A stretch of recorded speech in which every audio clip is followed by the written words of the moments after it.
All right. Hello, everyone. Welcome to our first session of preparing for the Praxis exam. We're going to do an overview of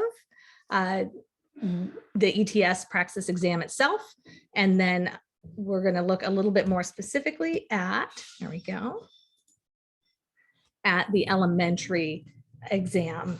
So the ETS Praxis exam, we're going to talk about what it is, what they are, when you need to take them, and how you can prepare. My name is Kirsten Pomerantz. I'm a faculty member at the University of Idaho in the elementary education program, and I currently coordinate the elementary education program. So I'm very pleased to get to work with you all and help you be more successful on these really important exams. So our agenda for our first half of the session, looking just at the general Praxis exam, who requires the Praxis, when you need to take your Praxis exam, which tests you need to take, how to sign up, how to prepare, a little bit about test taking preparation, and then also how to prepare your study materials, what might be available for you. All right, so the ETS Praxis exam, it is a state requirement for Idaho, as well as most, if not all, of our other states, certainly our adjoining neighbor states. To become certified as a K-12 teacher, you need to pass these Praxis exams. It is a university requirement for degree completion, and it is also administered not by the university and not by the state, but by a third-party company, the Educational Testing Service, the ETS. So they are the body that administers this test. There are testing centers located throughout the nation, and more recently, because of kind of changing times and circumstances, there is a much greater availability of the online version of this test as well. So your Praxis tests need to be done. For us in the education program, you need to pass all of your Praxis exams before your placement coordinator will be able to start finding an internship placement for you. So that is when they need to be done. And what that looks like then for most of you, you become admitted to the teacher education program. You right at the beginning of your methods blocks, usually you do your student teaching application sometime around then. So this is 2 semesters prior to student teaching. You need to be taking and passing your Praxis exam. And notice that I have this little cloud of time, right? Because there is a little bit of variability in when you need to take it and pass it. But it must be passed by the time that you do your student teaching interview, which is 1 semester prior to student teaching. And again, what that means for us at the university is we cannot find placements for you for your student teaching until we know that you are capable in your subject areas. And then moving forward into your internship semester and beyond can happen at that point. I'm going to pause for a moment because I'm so grateful that we have Rebecca Boyson-Taylor here. Rebecca, is there anything that you would like to say or clarify about that timing? Yeah, there are a few small exceptions to that, particularly for our students who are being certified to teach physical education and music. Those methods classes happen right before student teaching, and not all methods classes prepare you to take the Praxis with that title. Some of them do and some of them don't. And so if you're in music or physical education, you're going to work with the placement coordinator in your department or with me to come up with a reasonable timeline for those. But as a general rule, getting those out of the way prior to that student teaching interview gives you the very best shot of getting a strong placement. There are some schools that will not place our students without Praxis. And it's also a graduation requirement and really hard to do while you're a student teacher. So I just really appreciate this visual that you have created to help us understand, both the fluid space right before that interview in which People may decide to take all their Praxis, really close to that. The other thing to know about the Praxis is that if you need accommodations because you receive accommodations, maybe you receive them in your K-12 education, things like extended test taking time, or maybe you have come to learn that you need those things and have documentation through CEDAR at the university. It takes 4 to 6 weeks to request those accommodations before you can schedule your Praxis test. So if that is a situation that applies to you, we want to make sure that you're aware of it from an equity perspective. Those accommodations are things that you should have and that are really important to get into place. And then we can work with you and with the CEDAR office on campus for that, if that's a situation that applies to you. And then just know that if for some reason you don't pass one of your Praxis exams, that you have to wait 28 days to schedule the next one. And so it may seem like we're trying to build in a really large amount of buffer time. And that's why, because most of you are going to go and you're going to study and use the resources that Kirsten is sharing with you and that the library has available. We want to make sure that if you need to retake anything, that you have time to do it. It happens sometimes, and we don't want that to stress you or to put your placement in jeopardy. So that's sort of why we're taking the time to really acquaint folks to the timeline. And I just want to thank you. Students have expressed that they would like more community and support around Praxis, and you jumped into action to bring this presentation together and to think about curating resources. And I just appreciate your generosity and your care for the students in doing that. Thank you. Yes. And so students who are here, I'm so glad that you are here with us right now. I've been communicating with some students who have reached out because, of course, I scheduled this at a time where there's some other classes happening. So this recording will be being shared. So you may be listening to this after this live meeting, but I intend to continue having sessions, and what that looks like and what we build will be in large part based on input I get from students as far as what you need and want. Because certainly my idea of what you need might be partially correct. It might be totally correct, but I doubt it. I think that I have some ideas that are right on with your needs, and then others that we will co-develop together. So if you're listening to this after the fact, please reach out to me and let me know what it is that you need. So, and we'll talk about next steps later in this session, but thank you, Rebecca. I think my next slide, yes, is exactly that, that you brought up, the testing accommodations. So if you have accommodations that you have already had on file with CEDAR, for things like extra time on tests and those sorts of things, you may definitely want to use those in this setting as well. And you can, and as Rebecca said, you need to take those steps to enact that with ETS in a kind of timely fashion. You can see that I have a link down here to ets.org, their disabilities site. For students who have test taking disabilities or health related needs. This might even include things like needing food and drink in a way that's not always part of the session.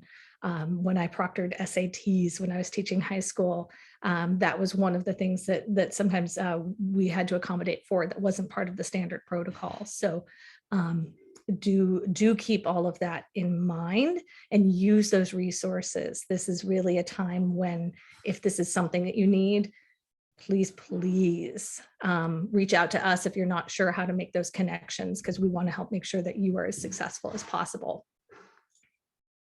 Okay, so which test to take? This is a whole lot of information on one screen.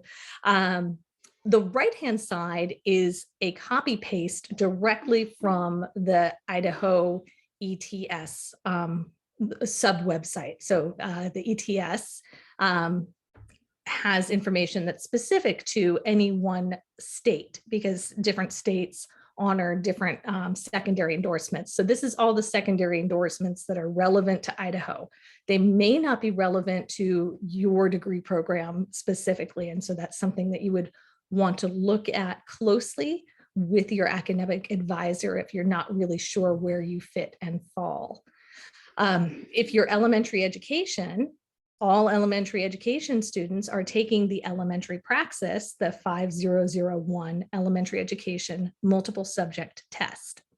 And that consists of 4 subtests, one in reading and language arts, that's a 5002, one in mathematics, 5003, social studies, 5004, and then science, 5005. These are able to be taken individually. Because I'm not quite an expert yet, I believe that you could sign up for them individually for lots of reasons, right? Each of these takes a good chunk of time. The reading, I believe, takes the largest chunk of time, so you might want to stagger them, but you might want to take them all together or 2 and 2 the first time, and then see which ones you maybe need to, double down on your study methods for. Anything else? And Marco, please also feel free to jump in, because you have some side knowledge about this that I might not have as well, since you've looked at some of these, the Praxis study materials. Sure, absolutely. So the library has attempted to secure digital access to all of the study guides that you would need for all of the tests that are offered as part of the endorsements through our school.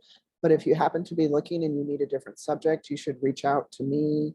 You can also talk to Susie at the Curriculum Center of the library and the College of Education. If you're there in person, you can just stop by and say, I am wondering if we can get access to, maybe advanced special education, the digital practice for that. We also sell practice vouchers, and that's where you can actually come and get a voucher and then take practice tests. So as you're working your way through, and I'm sure there's going to be more content about that coming up, but just know that the library is a resource for that. And we are intending to have a Praxis guide available for every topic that you might need. So if you're finding that we don't have one, let me know and I'll buy it for you, because that's what we're aiming for. I love it. Thank you so much. Yeah, and we will be looking at the materials that you have at the library, as well as some other cool free resources that I think are important to look at as well.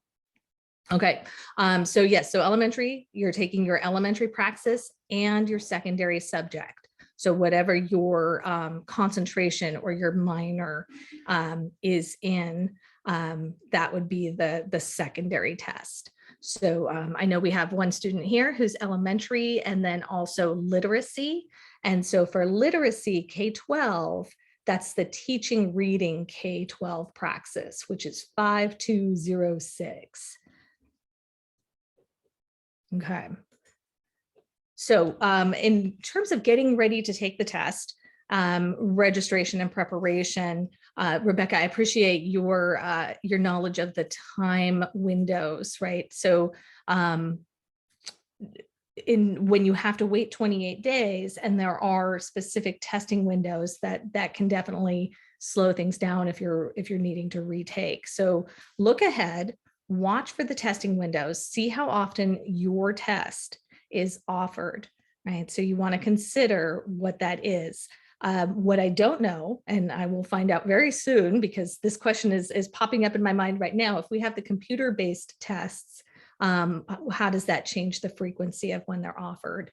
And somebody in this room with us right now might know. Feel free to type in the chat or interrupt if you know. But do build in the time for retaking if necessary, as Rebecca was saying. You want to register for your test. When you register for the test, you will then get free access to a again to get familiar with the ETS types of questions they ask, the types of answers that are available, so you can kind of get to really learn the style of the test specifically. So you register for the test, study for the test. Completing your registration, as I said, will provide you with that study. They'll give you a study timeline a little bit. There's some materials on the ATS website that helps you think about your timing. But you want to think about how far out is it on the horizon, and plan for the opportunity for yourself to do repeated practice over time. This isn't the sort of test you can cram for parts of this, but in general, repeated practice over time, we know as future educators, our learning theory tells us that that's when we really build a really solid edifice of understanding for what we're learning and practicing. There are alternate test sites besides the University of Idaho Testing Center. There's many different places and ways that you can take the test if that's not near to you, or just doesn't have the time windows that you need. And then do include the University of Idaho and the states where you will be certified for your test results. So make sure that you include those names when you're registering. The University of Idaho, as well as Idaho, Washington, whatever states that you're going to be certifying in. Do save your own copies of your exam reports. Print them out, save them as PDFs, make sure that you have those in your records. The university will have bulk copies of your scores, but we don't have a personalized report for your Praxis score, right? So it's not that we won't give them to you, it's that we can't give them to you. So make sure that you plan for that. When you get that score, know that your ability to access it later is dependent upon you holding on to it. You would be able to get access to it from ETS, but they will charge you for that. So do save that score. And, oh, good. Thank you, Rebecca. I'm seeing in the chat. Do you want to go ahead and voice that for us? Sure. So I'm not sure about the difference in frequency between in-person and at testing sites. And I think another consideration there is just to think about where you, one, what feels like, is possible for you based on geography, on your own personal situation. We're recording this while COVID-19 is still a consideration for folks. And so, that'll play into it, but I'm not sure if that changes the frequency that things are available. But I do know that in particular, foreign language tests right now seem to only be offered every 3 months, which makes planning ahead really essential if you're taking a Praxis in a foreign language. So we'll just defer to your advice, Kirsten, which is to start looking at the testing schedule as early as possible. And if we're thinking back to that timeline, by the time you're applying to student teach 1 year out, you should be scheduling your tests, even if you're scheduling them several months in the future. And that should ensure that if there's any surprises that you have time to sort of pivot and make a good plan. Marvelous. Thank you so much. Good. And along those lines, then, of course, the natural question is, what happens if I don't pass, right? And what you're hearing already is some answers to that, right? Some students might not complete your Praxis requirements in time to facilitate a successful internship placement. Deferring a semester, many students who do this do perform better in the internship. This particular, the stub of this slide deck I inherited from some of our previous placement coordinators, and so they've seen this over the years. I'm still relatively new, so I haven't gotten to see this. So I'm bowing to some of the experience from folks in the past here.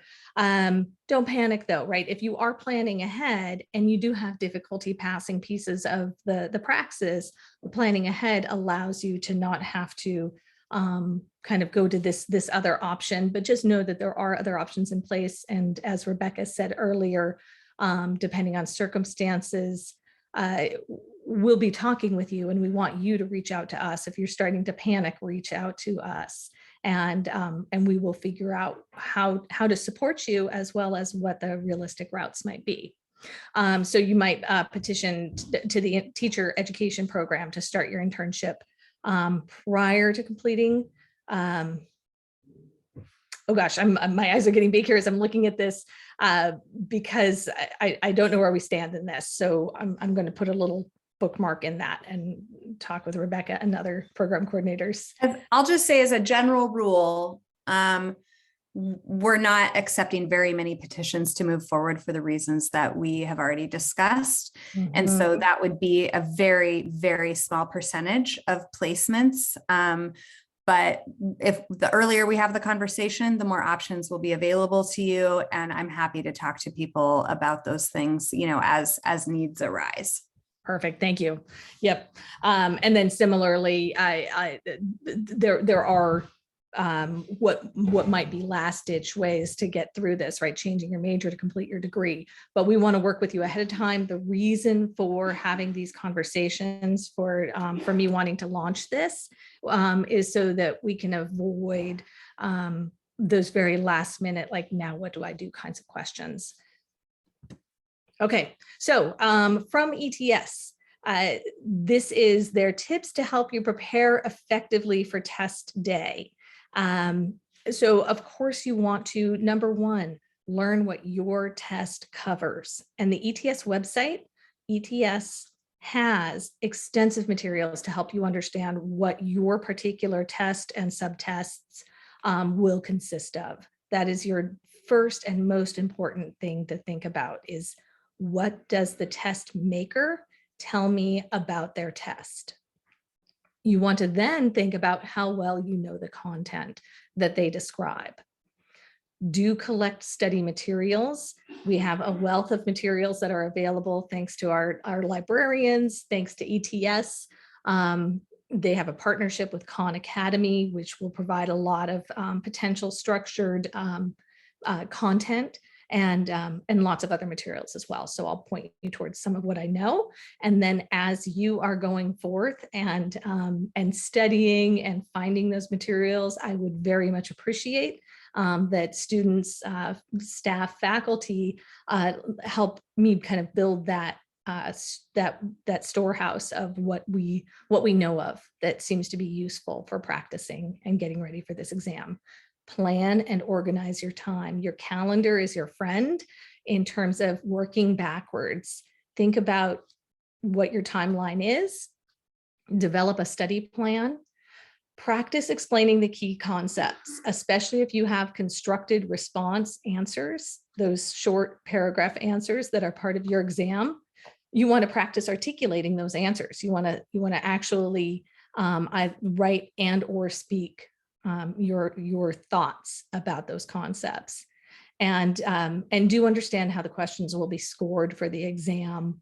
Most of these standardized tests, and this one is no exception to this, do not penalize for wrong answers. Once upon a time, you used to have to actually calculate, do I want to answer this question? Do I feel confident enough that I know it to answer it? And there's been, I think, fortunately, a move away from that. Instead, you're only getting points towards your total score. A wrong answer will not take points away. It simply does nothing. Okay. So study materials, here we go. This is what I have kind of pulled together at this point that I think are a handful of our best possible things for you to be thinking about in terms of studying. And I'm excited to learn about more as you share ideas with me or other resources. So of course, ETS themselves. And if you are looking at this, this slide as a slide deck, which you should have access to, each one of these blue terms is hyperlinked to the item itself. So ETS, they have their free study guides. They do have videos. They don't have an extensive video library, but they do have some videos. And they do have study resources to help you think about organizing your plan of attack for how to study. But most importantly is that they have their guides that let you know the content on the test, They have practice questions that are real questions from previous tests. And that is really one of the most important things that you want to focus on beginning, middle, and end, I believe, of your studying is what does the ETS say and how do they say it? Additionally, before you sign up for the test, you can get practice tests. They're digital. They're only one form. So if you get one of the, say the ELA subtest for elementary education, they have 3 possible ones. So you could spend $60 and get 3 different tests. You get a 90-day window to practice and practice and practice. They don't change the order of the questions. There's no different questions, but you can really learn the nature of the way they're asking the questions, and that's helpful. And then as Marco was saying, the Mometrics e-study guides are, we have a number of them at the University of Idaho Library that are digital, so we can access them from anywhere, whether we're close to the Moscow campus or not, we have access to those. And I'm going to be quiet for just a moment. Marco, is there anything else that you want to tell us about the study guides? You ran through them earlier, so I just want to give you that opportunity again. Sure, yeah, thank you so much. I think probably the main thing just to know that we haven't mentioned already is we do have paper copies as well. Some of those are on reserve, which means that you can check it out for a specific period of time, and then you need to bring it back. We do have a few that are available as sort of like regular sort of checkouts where it's the longer normal period of time. But I think the main takeaway is to not be shy in reaching out to me or Susie Davis and asking if there's a study guide that it would just be handy to have a paper copy while you're sitting there with even the online one. I'm totally happy to spend that to help your success with this test, because it is obviously so important and so critical. I'm really feeling the stress and I'm not even planning to take this. So feel free to reach out if that would help. And we are trying very hard to do both e-access and paper versions of things too. So just because it's on e-access, if paper works better for you, feel free to come in and get one. Thank you. And Marco, if a student is at one of our remote campuses, is there a way for them to get the paper version, or is that an option only in person in Moscow? So that's a good question. It partly depends on if the specific guide in question is on reserve. So if you're not sure what reserves means, that's where we kind of put special rules on the books, and they frequently can't leave the library sometimes, or else they can't leave the library for as many days.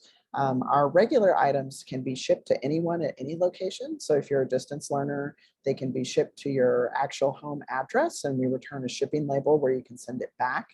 So let's say you're in a situation where you are a distance learner and you would love to have a paper guide alongside your digital guide. That would be a great time to reach out to me. I could make sure we could buy a guide that could go into regular circulation that could then go and hang out with you for a few weeks, the semester, while you used it. And we could also make sure to get you set up with that mailing feature where, you know, all of your library books can be mailed to you and then you can mail them back, or you can pick them up at one of our other campuses too, if that's more convenient. Thanks for asking about that, Rebecca. Yes, thank you.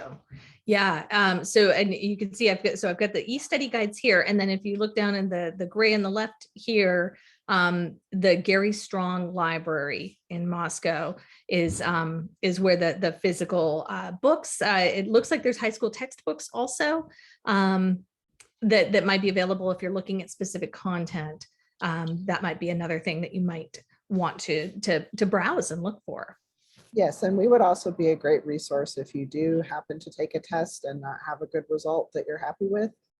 It might be a great time to come into the Curriculum Center and see what supplementary resources might help. I will just take a moment here to mention stereotype threat is a very well-known phenomenon with standardized testing.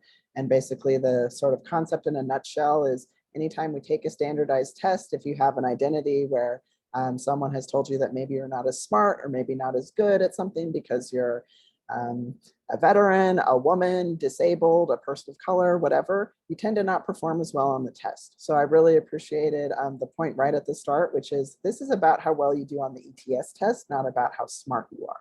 So if you do happen to not succeed in your first round, come to the library and let us help you out, right? It doesn't mean anything about you. It just means, we need to figure out how to kind of this puzzle of this test out a little bit better. And so we do have the complete curriculum that's been approved by the state of Idaho for all subjects, the current curriculum. So that can be very helpful if there's topics you need to brush up on. We see students all the time coming and checking out high school history books to kind of brush up on things they don't know or maybe have forgotten. And we also retain some of the older curriculum too that's been rotated through. So you can also sort of see the progression of things over time. Marvelous. Thank you so much. Yeah, and I really appreciate you circling back to the stereotype threat. And I don't really have anything in my preparations right now to really talk about what do we do when we're simply anxious about our testing, but I'm hoping that through introducing us, our materials, and inviting you all to reach out to us as you need to, we can help you work through a variety of things, whether it's the content itself or how you're feeling about the process of testing. And yes, to reiterate, Marco, thank you. This is a particular kind of way of showing a particular kind of knowledge, and it's not about who we are as individuals, as humans. This is just a thing. Okay, so we also have the third-party practice tests, and so that's the Contact Susie Davis, and this is linked directly to her email. So you can click on it and ask her for a voucher for the practice test with Exam Edge, I believe is the company that those tests are with. And additionally, ETS has partnered with Khan Academy, which you may be familiar with, and they have a number of mostly the general Praxis, so general K-8 elementary Praxis materials, but they have a large number of materials available to help us with our content practice. Similarly, students have said that, of course, finding videos on YouTube can be helpful, but I really appreciate having a librarian here because we sometimes don't know what we're not considering. And so YouTube absolutely is a wealth of information, but thinking about and talking through with somebody where you think the gaps are in your knowledge and where in that conversation you might be directed to something that's a little different than where you thought your gaps were, might make your use of these sorts of materials more robust. I do have a link here to Cetera, which is a place to practice geography knowledge. And I've been challenging myself on it. Right now, I'm up to 60% correct on all the world countries, which is something over 280. So if you get on Cetera and beat my high score of 60% correct, let me know. Okay. And then, yep, the Gary Strong Library. And then also, so we just have a couple study guides at the Coeur d'Alene Harbor Center right now. But if you're a North Idaho Coeur d'Alene centered student and are looking for materials that we don't have, I hope you're hearing that communicating with our library and librarians may be helpful in getting materials that we don't have, but also reach out to me and let me know if you have a need. Okay, so to kind of circle back to ETS then, the ETS website is your free center for prepping for the Praxis exam. There are some test prep webinars that you can watch and follow along with. As I said, there are some videos for the video library. In looking, that doesn't have everything that I would want to see in terms of feeling like it was helping me prepare, but it has some pieces of things that you want to hear. And there's nothing like hearing it from the test maker themselves, because there's no chance of just the biases that come with being a third party that develops test materials. There's often things that we miss, that different test preparers miss, test prep preparers miss. But there's also then the Khan Academy practice for the core test for the K-8 knowledge. Now, what I did find, and this was thanks to a student last week that had just recently taken her reading exam, is Kathleen Jasper. I've spent the last handful of days looking at a bunch of her materials. She does have test prep materials that you have to pay for, but she has a wide number of free materials. She has her EDD, so she has her doctorate in education. She's a thoughtful person, but the way that she speaks is highly engaging. One student so far has reported that they really appreciated the way that she talked about preparing for the exam. The two things that I have linked right here for you is how to think like a test maker and pass your exam. And so she talks extensively about, rather than thinking like a test taker, just a moment, please. That's a little bit less quiet. Rather than thinking like a test taker, you want to put on a lens in which you look at the test through the eyes of the test maker. And so she talks about what that is and what that means. And I think it's highly beneficial to have a sit and get where you listen to that piece of what she wants to share. And then the other piece was five tips.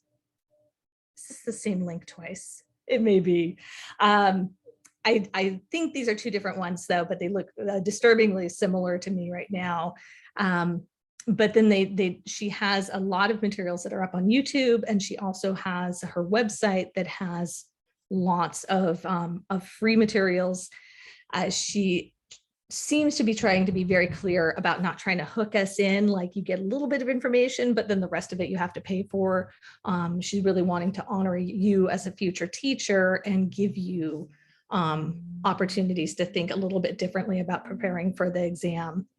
The moment that I was sold on her was when she started saying the same thing that I believe about these kinds of tests, which is you want to keep circling back to what the ETS says, what their materials are, and how they ask their questions, how they organize the answer choices, all of those sorts of things, because that's really going to be what helps you be best prepared for the level of questions that they're going to ask.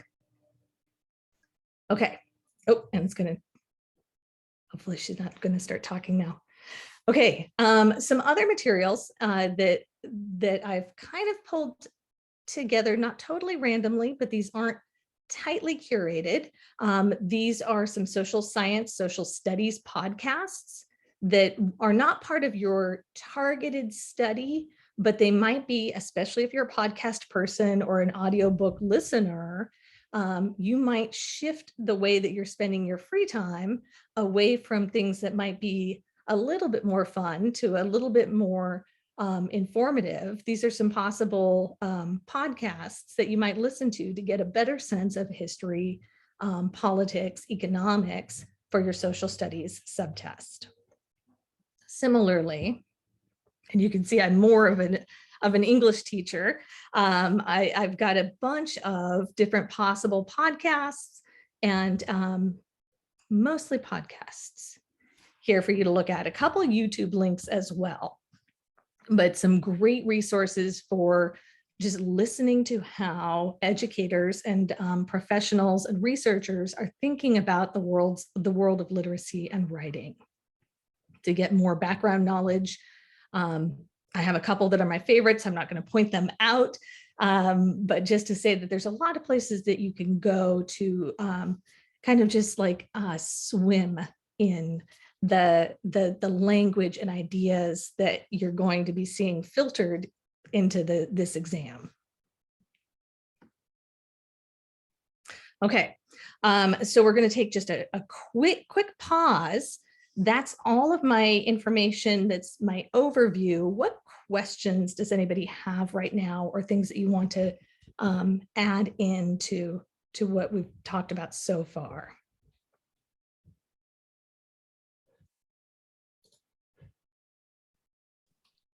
I just want to mention that I have learned a lot about topics that I didn't know very much about through high quality YouTube documentaries and kind of letting them play in the background. I tend to be one of those people who does concentrated work with something in the background, like a TV show or something that I'm sort of half paying attention to. And I don't think I paid very close attention to like American Revolutionary history when I learned that the first time. And I've been surprised at how watching like corny ghost hunting shows in Massachusetts, those are really just local history shows because they never find the ghost, right? But what they do is tell you all this sort of specific historical information about this locality. And it, for instance, made me really understand the Civil War much differently, right? I was like, oh, this is actually much, much different than I thought. I was sort of picturing like random farmers fighting each other, and this is more like a full-blown military turns on itself, right? And so I had this complete sort of historical misunderstanding, and so I found that to be a way to kind of casually skill myself up in the background. And I feel like if I was looking at this, I would look at the subjects that I felt anxious about and think about what's kind of a fun, still true to me way. I'm not, watching dry documentaries on the History Channel that I wouldn't like, but something that helps me to sort of keep that conversation going in my brain and helps to engage me as a learner. So I know that there's a lot of very bad documentaries on YouTube. So you do want to watch those sources lest you start teaching things that we know aren't factually true. But there's a lot of really good ones too. I mean, pretty much all the PBS things that you can imagine are out there for free. And I found that to be a really nice way to just build my confidence up in some of those areas where I knew that the public education I had gotten had not given me what I would need to now be a good teacher. Good, thank you. Rebecca, do you have anything you want to throw in right now as well, as far as a resource or an angle on thinking about that preparation? Yeah, and I will. And I'll just say to the students that are here, you can interrupt me at any time when you have a question. You can use the putting the hand up feature. You can just unmute and I'll notice it. You can say, hey, Rebecca, that reminds me, and then just start talking about the thing that you want. Because what I'm going to say is sort of a closing statement, but it doesn't mean that we're closing the meeting. And that is to give these tests the amount of emotional space that they deserve. Okay. These are not the tests that will determine how good of a teacher you're going to be. These tests test, as others have said, very specific things in very specific ways. And some people have an easy time with that, and some people do not. And I have seen enough teachers go out into the field to know that there is not a direct correlation between being a good test taker and being a good, empathetic, dynamic, culturally responsive teacher, which I know that you all are striving to be. So with that in mind, there's also some things that you can do. Like this is not our Praxis conversation about how to reduce testing anxiety or give ourselves pep talks, but I'll just say there is some research about the value of movement and getting your blood pumping, taking a walk, doing some yoga, doing something like that before you take the test. I have seen videos about how just like opening your body for a few minutes before you take a test just takes away that physical feeling of anxiety. Making sure you're hydrated, making sure that you have time to talk to the person who is like in your corner more than any other person in the world, like on the morning of the test, calling up your parent or your best friend or your mentor and saying, I need for 5 minutes to hear all the reasons that I am going to be successful today. Can you help me? And having them do that, because taking good care of yourself will help you to sort of quiet all those fears and just attend to it, give it the amount of attention it deserves, and move on. And I know that that's easier said than done, but I think it's really important because we know that you all have worked really hard to prepare to step into the classroom. And we know through your practicum experiences that you are going to do great things in your internship and beyond, and that you're going to be a reflective teacher who's always learning throughout your career. And we can't send you to the classroom knowing every single thing that you'll need to know to be successful, right? But this is just a snapshot in time that says to school districts, that says to the state of Idaho, that says to our accreditors that you have a foundation of knowledge that allows you to move on. So Just don't let it, if it starts feeling much bigger than it is, reach out to one of us. If we don't know how to help you with that, we are all determined to find someone who does, connect you with some resources, give you that pep talk ourselves. I'm happy to talk to anyone at any time of the day before they take their test and remind them of all the reasons that they are gonna pass this milestone, this hurdle, and be in the classroom before they know it. It's just a matter of time. All right, questions from our participants. Yes, Anything we please. didn't cover that you're wondering about, whatever your question is, I guarantee you someone watching this will also have that question and be thankful that you ask, if there is something. I had a question about, like, since my endorsement isn't art, what that was going to look like, but I think I now have the resources to go and figure that out on my own and go look at the resources that we have to see what I need to be prepared for. So, yeah. Good. And I hope you're also hearing that, as you look at those resources, if you're feeling kind of perplexed or muddled by what you're looking at, you've got the three of us right here. Oh, yeah. That are more than happy to kind of puzzle through what would be for me a new kind of angle on these tests. And we'd love to kind of, help you out. Marco, I saw you were going to say something as well. Yeah, I was just going to say, I think our art collection, in terms of some of the textbooks and things we have at the Curriculum Center, is one we could use some support building on too. So that would be a great one if as you're preparing for that and getting ready, to reach out and connect with me about what you might need to support it. Okay, awesome. I'm gonna say this one last thing, and I'll probably mute myself till we wrap up. But I just want to say, I feel like I hear a lot of the times people realizing retroactively that they should have had an accommodation. Like, I have severe anxiety when I take a test, like I'm gonna faint. I feel like I'm gonna throw up, like it makes me physically ill. And I was like, yeah, everybody gets stressed out taking tests. Actually, no, that's like probably something that I could have and should have requested an accommodation for, and maybe had more time or had an alternate testing arrangement or whatever might have made it go better for me. So I feel like one of my strongest message to students is investigate that right now if you think it's maybe even possible. If you're like losing sleep about a test, if it's making it so you can't eat, that's enough to think of an accommodation. I feel like we're always thinking like accommodations is for someone who's having something way more extreme than I'm having. And actually, if you're even thinking about it, it's probably intended for you. So there's nothing wrong with checking that out and asking and getting the support. And as I think that's part of a sort of continuation of what Rebecca said, which is like, that's part of looking after your emotional welfare in this. I think I would feel, frankly, very scared of this test. And I would think, well, I just got to double down and study everything and cram all that American history knowledge into my brain. And instead I should say, I should do that.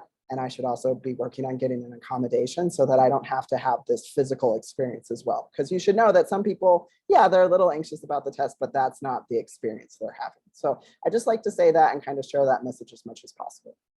Yeah, so important. Thank you. What else? What other questions are you guys kind of still sitting on a little bit? What we haven't done, and I'm not going to do, is dive into the elementary education multiple subject exam in terms of its content. We're going to do that again in a couple weeks because I want to kind of honor the fact that you guys have sat with us. We've all sat together for an hour right now, and we'll do another hour very soon on the multi-subject exam and look at those the question types, the content, the scope, and a little bit more specific in terms of some of the resources that you might be looking at. What I do have scheduled for the next session is on Tuesday, March 22nd at 5 p.m., which is Pacific time. We'll be looking at the reading teacher exam. So there might be things that Bridger, you might be interested in that, but there might not be. But what I'll do is I will email our big group again, the broad net that I have with these materials, as well as that next invite, and then we'll be looking at scheduling a time that's a little bit more appropriate than this, because this is during the literacy block that we're having this session right now. So students that really might want to be part of the next session, I want to make sure that they have that chance. Thank Thank you all you so much. so much for organizing this, Kirsten. I just, this is something that people have been asking for, and I just really appreciate you taking the time and care. And thanks for coming to the students that are here. I cannot wait to celebrate you passing your Praxis. And I am also we're ready to support you if that is not a smooth road. So, all right, take care, everyone. Bye-bye, everyone. Thanks, everyone. Bye. Thank you.